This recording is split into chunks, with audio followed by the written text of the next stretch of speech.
जय हिंद विद्यार्थी मित्रों, आज આપણે ધોરણ 9 પ્રકરણ 1 વિશે અભ્યાસ કરીશું। ચેપ્ટર 1 છે સંખ્યા પદ્ધતિ।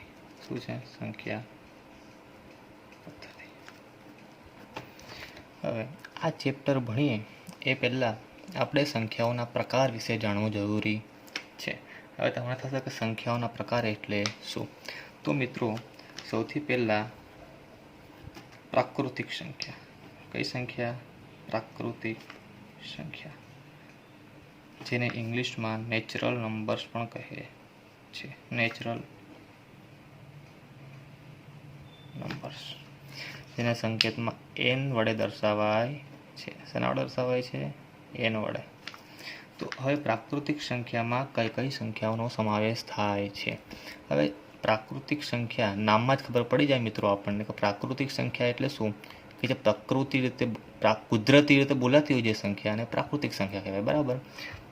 हवे आपणे नेचरली कई संख्या बोले छे कि 1 थी मांडीने अनंत सुधी, 1 2 3 थी मांडीने अनंत सुधी। हवे आ संख्याओना गणमां जो आपणे शून्य ने एड करी दईए, जो आ संख्याना गणमां आपणे शून्यनो समावेश करी दईए तो आ संख्या पूर्ण संख्याओ बनी जशे। केवी संख्याओ? पूर्ण संख्याओ। तो बीजो प्रकार छे पूर्ण संख्या के जेने इंग्लिश में होल नंबर्स कहे छे। बराबर छे? के जेने संकेत में W वडे दर्शावाय छे। संकेत खास याद रखजो मित्रों, प्राकृतिक संख्या ने n वडे, पूर्ण संख्या ने W वडे। तो पूर्ण संख्या में कई संख्याओं समावेश थाय छे? 0 थी मांडीने बधी ज प्राकृतिक संख्याओं। बराबर छे? प्राकृतिक संख्या अंदर आपणे 0 नो समावेश करी लईए तो ए कई संख्याओं बनी जशे? पूर्ण संख्या। बराबर छे? हवे मित्रों, तमे देखो छो कि पूर्ण संख्याओं जो गण छे एनी अंदर धन पूर्णांक संख्या 0, हवे ऋण पूर्णांक संख्याओं जो समावेश करी नाखीए आपणे आनी अंदर तो ए पूर्णांक संख्याओं बनी जशे। केवी संख्याओं? तो त्रीजो प्रकार कई लखीए? पूर्णांक संख्याओं। बराबर छे? पूर्णांक संख्याओं जेने इंग्लिश में इंटीजर्स कहेवाय छे अने तेने संकेत में झेड वडे दर्शावाय छे। शेना वडे? झेड वडे। तो पूर्णांक संख्या में शेनो समावेश थशे? बधी ज ऋण पूर्णांक संख्याओं एटले अनंत थी मांडीने -1, 0 અને બધી જ ધન પૂર્ણાંક સંખ્યાઓ 1 2 3 થી અનંત।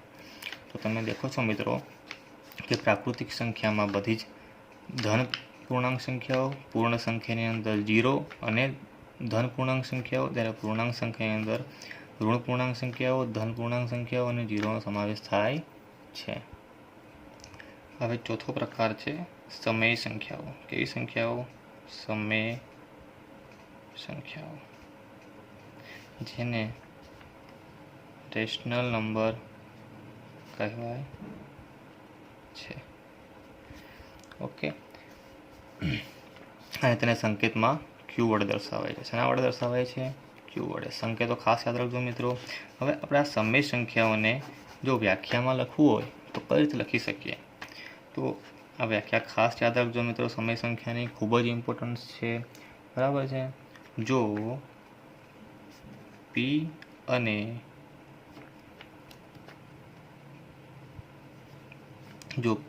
Q पूर्णांक होय, केवा होय मित्र? P અને Q पूर्णांक होय અને Q शून्येतर पूर्णांक होय અને Q शून्येतर होय तथा संख्या R माटे R बराबर P छेद में Q होय। बराबर है मित्रों? तो R ने समय संख्या कहे छे। टूंक में समय संख्या एटले P ना छेद में Q नु स्वरूप। केवुं स्वरूप? P ना छेद में Q। परंतु ए बात खास ध्यान रखजो मित्रों कि Q शून्येतर होय, मतलब कि Q नी किंमत शून्य कदापि ना होवी જોઈએ। જો ક્યુની કિંમત શૂન્ય હોય તો ક્યુ છેદમાં 0 આવે તો એ પદ અવ્યાખ્યાયિત થઈ જશે, બરાબર છે। તો સમય સંખ્યામાં આ વાક્ય, આ જે શબ્દ છે એ ખૂબ જ ઇમ્પોર્ટન્ટ છે કે જેમાં ક્યુ કેવું હોવું જોઈએ? શૂન્યેતર। શૂન્યેતરનો મતલબ કે શૂન્ય હોવું જોઈએ નહીં, બરાબર છે। તો વિદ્યાર્થી મિત્રો, આપણે સંખ્યાઓના પ્રકાર વિશે માહિતી મેળવી। હવે આપણે ચોપડીનું ઉદાહરણ 1 સમજીએ કે જેમાં ક્વેશ્ચન છે કે નીચેના વિધાનો સત્ય છે કે અસત્ય તે ચકાસો, પરંતુ કારણ સહિત ચકાસવાનું છે, બરાબર છે। ચાલો આપણે પહેલું વિધાન ચકાસીએ કે દરેક પૂર્ણ સંખ્યા એ પ્રાકૃતિક સંખ્યા છે। બોલો, આ સાચું છે કે ખોટું? હવે પૂર્ણ સંખ્યામાં શેનો સમાવેશ થાય છે? 0 થી માંડીને બધી જ પ્રાકૃતિક સંખ્યાઓ, બરાબર છે। અને પ્રાકૃતિક સંખ્યામાં 1 થી માંડીને અનંત સુધીની ધન સંખ્યાઓ, બરાબર છે। તો 0 એ પૂર્ણ સંખ્યા છે, પરંતુ પ્રાકૃતિક સંખ્યા નથી મિત્રો। ખાસ ધ્યાન રાખજો, 0 એ પૂર્ણ સંખ્યા છે પરંતુ પ્રાકૃતિક સંખ્યા નથી। માટે આ પહેલું વિધાન અસત્ય થશે, કારણ કે દરેક પૂર્ણ સંખ્યા એ પ્રાકૃતિક સંખ્યા નથી। કેમ કે 0 એ પૂર્ણ સંખ્યા છે પણ 0નો સમાવેશ પ્રાકૃતિક સંખ્યામાં થતો નથી। તો આ વિધાન અસત્ય છે। કેવું છે? અસત્ય છે, કારણ કે 0 એ પૂર્ણ સંખ્યા છે જે પરંતુ પ્રાકૃતિક સંખ્યા નથી, બરાબર છે। તેથી આ વિધાન કેવું થઈ ગયું? અસત્ય। બીજું વિધાન દેખીએ, દરેક પૂર્ણાંક એ સમય સંખ્યા છે। ઓકે, હવે આપણને ખબર હોવી જોઈએ કે ભાઈ પૂર્ણાંક સંખ્યામાં શેનો સમાવેશ થાય છે? ધન પૂર્ણાંક સંખ્યા, ઋણ પૂર્ણાંક સંખ્યા અને 0, બરાબર છે। હવે આપણે કોઈ પણ એક પૂર્ણાંક સંખ્યા લઈએ, જેમ કે એક પૂર્ણાંક સંખ્યા -3 લઈએ આપણે, તો શું આ -3 એ સમય સંખ્યા છે? તો આપણે એક કામ કરીએ, -3 ના છેદમાં કશું ના હોય તો આપણે 1 લખી શકીએ। તો આ પીના છેદમાં ક્યુનું સ્વરૂપ થઈ ગયું, P/Q। એટલે આપણે કહી શકીએ કે દરેક પૂર્ણાંક સંખ્યા એ સમય સંખ્યા છે, બરાબર છે। તો માટે આ વિધાન કેવું થયું? આ વિધાન સત્ય છે, બરાબર છે। આ વિધાન સત્ય છે, કારણ કે દરેક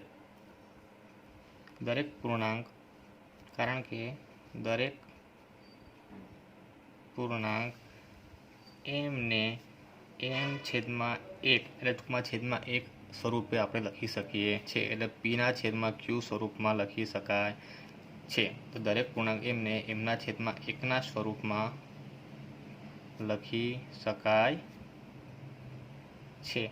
હવે આ પીના છેદમાં ક્યુ સ્વરૂપ એ કયું સ્વરૂપ થયું? સમય સંખ્યા, જે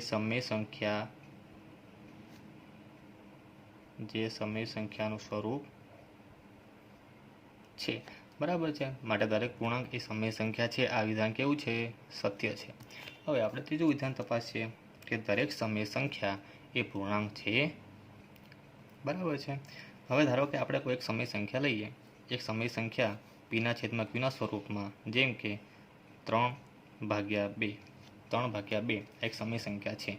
શું આ સમય સંખ્યા એ પૂર્ણાંક સંખ્યા છે? હવે તમને ખબર છે કે પૂર્ણાંક સંખ્યાઓમાં ઋણ પૂર્ણાંક સંખ્યા, 0 અને ધન પૂર્ણાંક સંખ્યાનો સમાવેશ થાય છે, પરંતુ પીના છેદમાં ક્યુ સ્વરૂપનો સમાવેશ થતો નથી। માટે આ વિધાન કેવું છે? અસત્ય છે। કેવું છે? અસત્ય, કારણ કે દરેક સમય સંખ્યા એ પૂર્ણાંક સંખ્યા નથી।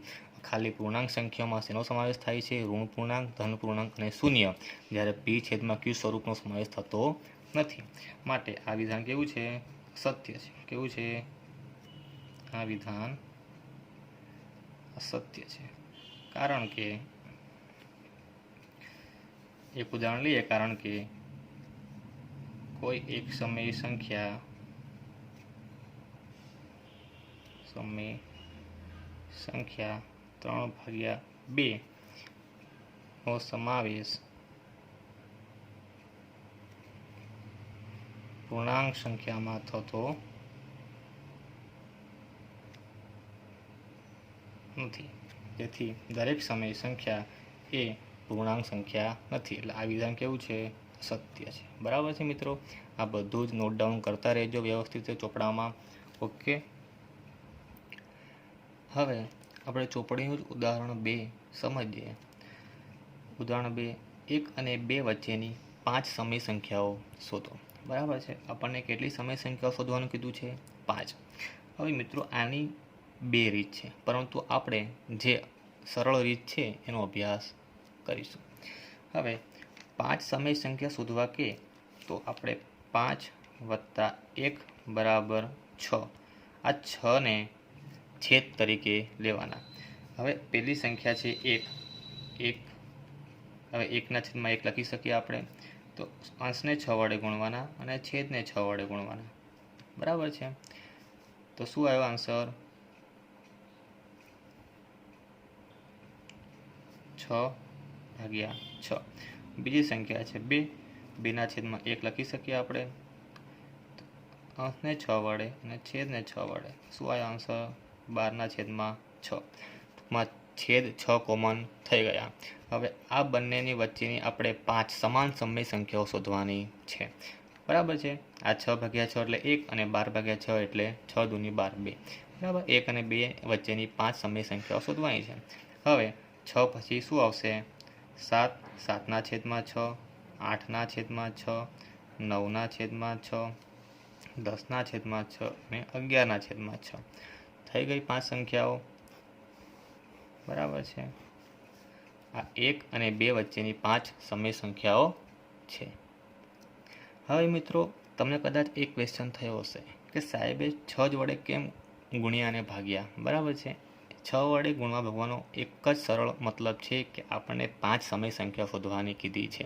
હવે સમય સંખ્યાઓ કોઈ 5 નથી મળતી, સમય સંખ્યાઓ તો અનંત છે, ઘણી બધી સમય સંખ્યાઓ છે, જેટલી શોધવી એટલી ઓછી પડે.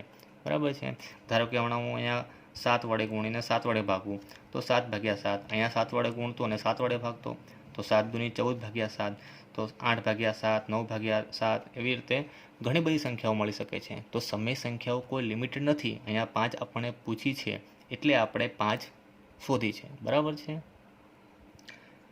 હવે મિત્રો આપણે સ્વાધ્યાય 1.1 ચોપડીના એના ઉપર જઈએ. હવે સ્વાધ્યાય 1.1નો પ્રથમ દાખલો છે, શું શૂન્ય એ સમય સંખ્યા છે? શું તમે તેને p પૂર્ણાંક અને q શૂન્યેતર પૂર્ણાંક હોય તેવા p/q સ્વરૂપમાં લખી શકશો? મિત્રો બહુ જ મસ્ત ક્વેશ્ચન છે. તમે વિચારો, શું શૂન્ય એ સમય સંખ્યા છે? હવે આપણને પહેલાં એ ખબર પડવી જોઈએ કે સમય સંખ્યા એટલે p/q નું સ્વરૂપ. p/q નું સ્વરૂપ. બરાબર છે, દરેક ધન સંખ્યા એ સમય સંખ્યા છે. દરેક ઋણ પૂર્ણાંક પણ એક સમય સંખ્યા. હવે મિત્રો દરેક પૂર્ણ સંખ્યા, જો પૂર્ણ સંખ્યામાં કેનો સમાવેશ થાય છે? પૂર્ણ સંખ્યામાં 0 થી લઈને બધી જ પ્રાકૃતિક સંખ્યાઓ. બરાબર છે, હવે સમય સંખ્યા એટલે શું? p/q નું સ્વરૂપ. હવે કોઈ પણ સંખ્યા તમે ઉઠાવો, 3 ઉઠાવીએ આપણે, બરાબર, તો શું 3ને p/q સ્વરૂપમાં લખી શકીએ? તો હા, લખી શકીએ. 3 કશું નહીં તો આપણે 1 લખી શકીએ. તો થઈ ગયું ને p/q નું સ્વરૂપ. માટે 3 પણ કઈ સંખ્યા છે? સમય સંખ્યા છે. માટે દરેક પૂર્ણ સંખ્યાઓ એ સમય સંખ્યા છે. માટે પૂર્ણ સંખ્યાની અંદર 0 પણ આવી જાય છે, એટલે જ શૂન્ય એક સમય સંખ્યા કહેવાય છે. સમજી ગયા મિત્રો? શૂન્ય એ સમય સંખ્યા છે. બરાબર છે. હવે આગળ શું પૂછ્યું આપણને કે શું તમે તેને p પૂર્ણાંક અને q શૂન્યેતર પૂર્ણાંક હોય તેવા p/q સ્વરૂપમાં લખી શકશો? બરાબર છે. હવે p પૂર્ણાંક એટલે કોઈ પણ ધન પૂર્ણાંક, ઋણ પૂર્ણાંક કે 0. ધારો કે આપણે એક પૂર્ણાંક સંખ્યા 3 લખીએ, બરાબર છે, અને q શૂન્યેતર પૂર્ણાંક એટલે શૂન્ય હોવો જોઈએ નહીં, એના સિવાયનો પૂર્ણાંક 2. હવે આપણે 0 લેવાના છે. બરાબર છે, તો શું આપણે 0/, કોઈ પણ શૂન્યેતર પૂર્ણાંક q એટલે ધારો કે 3, 0/3, આનો જવાબ આવશે 0. તો હા, લખી શકીએ છીએ. બરાબર છે, તો હા, આપણે શૂન્યને p પૂર્ણાંક અને q શૂન્યેતર એટલે શૂન્ય હોવો જોઈએ નહીં. છેદ ક્યારે શૂન્ય હોય નહીં. એટલે ક્યુ શૂન્યોત્તર પૂર્ણાંક હોય તેવા પી છેદમાં ક્યુ સ્વરૂપમાં લખી શકીએ. બરાબર છે મિત્રો. હવે સ્વાધ્યાયનો દાખલો નંબર 2 જોઈએ. 3 અને 4 વચ્ચેની 6 સમય સંખ્યાઓ. આપણે 6 સમય સંખ્યા શોધવા કીધી છે. આપણે ઉદાહરણમાં દેખ્યું એકવાર. બરાબર છે. જેટલી સંખ્યા શોધવા કીધી હોય એના વત્તા 1 કરવાના, એટલે 6 વત્તા 1 બરાબર 7. આ 7ને આપણે અંશ વડે અને છેદ વડે ગુણવાના. પહેલી સંખ્યા કઈ છે? 3 ગુણ્યા 7 છેદમાં છેદ કશું નહીં એટલે 1 ગુણ્યા 7. બરાબર છે. 7 તરી 21 ભાગ્યા 7. અને બીજી સંખ્યા છે 4. 4ના છેદમાં 1 ગુણ્યા 7 અને અહીં ગુણ્યા 7. તો 7 ચોક 28 ભાગ્યા 7. બરાબર છે. હવે આ 21 ભાગ્યા 7 અને 28 ભાગ્યા 7 વચ્ચેની 6 સમય સંખ્યાઓ શોધવાની છે. તો 21 પછી શું આવશે? 22 ભાગ્યા 7, 23 ભાગ્યા 7, 24 ભાગ્યા 7, 25 ભાગ્યા 7, 26 ભાગ્યા 7 અને 27 ભાગ્યા 7. અને પછી તો 28 ભાગ્યા 7 આ છેલ્લા આવી જાય છે. થઈ ગયા ને 6 સમય સંખ્યાઓ. બરાબર છે મિત્રો. હવે ત્રીજો દાખલો છે આપણો કે 3 ભાગ્યા 5 અને 4 ભાગ્યા 5 વચ્ચેની 5 સમય સંખ્યાઓ શોધો. આ દાખલો તમારે મિત્રો હોમવર્કમાં કરવાનો છે. તમને હિન્ટ આપી દઉં છું કે 5 સમય સંખ્યા શોધવા કીધી છે. બરાબર છે. તો 5 વત્તા 1 બરાબર 6 વડે અંશ અને છેદને ગુણાકાર કરવાના અને પછી એના વચ્ચેની 5 સમય સંખ્યાઓ શોધી લેવાની. હવે આપણે આવીએ ચોથા દાખલા ઉપર. હવે ચોથા દાખલાની અંદર આપણે ઉદાહરણમાં જોઈ ગયા એ જ પ્રમાણે નીચેના વિધાનો સત્ય છે કે અસત્ય એ જણાવો કારણ સહિત. ઓકે. હવે પહેલું વિધાન છે દરેક પ્રાકૃતિક સંખ્યા એ પૂર્ણ સંખ્યા છે. ઓકે. તો આપણને ખબર છે કે પ્રાકૃતિક સંખ્યાની અંદર 1 થી માંડીને અનંત સુધી સંખ્યાઓ આવશે. 1 થી માંડીને અનંત સુધીની ધન પૂર્ણાંક સંખ્યાઓ. જ્યારે પૂર્ણ સંખ્યાની અંદર 0નો સમાવેશ થાય છે. બરાબર છે. માટે દરેક પ્રાકૃતિક સંખ્યા એ પૂર્ણ સંખ્યા નથી, કારણ કે 0 એ પ્રાકૃતિક સંખ્યા નથી. બરાબર છે. પણ 0 એ પૂર્ણ સંખ્યા છે. માટે આ વિધાન કેવું છે? અસત્ય છે. કેવું છે? આ વિધાન અસત્ય છે. કારણ કે પ્રાકૃતિક સંખ્યામાં શૂન્યનો સમાવેશ થતો નથી, જ્યારે પૂર્ણ સંખ્યામાં શૂન્યનો સમાવેશ થાય છે. માટે દરેક પ્રાકૃતિક સંખ્યા એ પૂર્ણ સંખ્યા નથી, કારણ કે શૂન્ય એ પ્રાકૃતિક સંખ્યા નથી. બરાબર છે. બીજું વિધાન ચેક કરી લઈએ.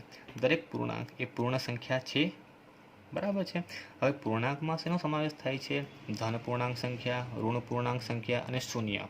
બરાબર છે. જ્યારે પૂર્ણ સંખ્યાની અંદર ફક્ત અને ફક્ત ધન પૂર્ણાંક સંખ્યા અને શૂન્યનો સમાવેશ થાય છે. ઋણ પૂર્ણાંક સંખ્યાનો સમાવેશ થતો નથી. માટે શું દરેક પૂર્ણાંક એ પૂર્ણ સંખ્યા છે? તો નથી. આ વિધાન સત્ય છે. કેવું છે? આ વિધાન સત્ય છે. કારણ કે ઋણ પૂર્ણાંક સંખ્યાઓ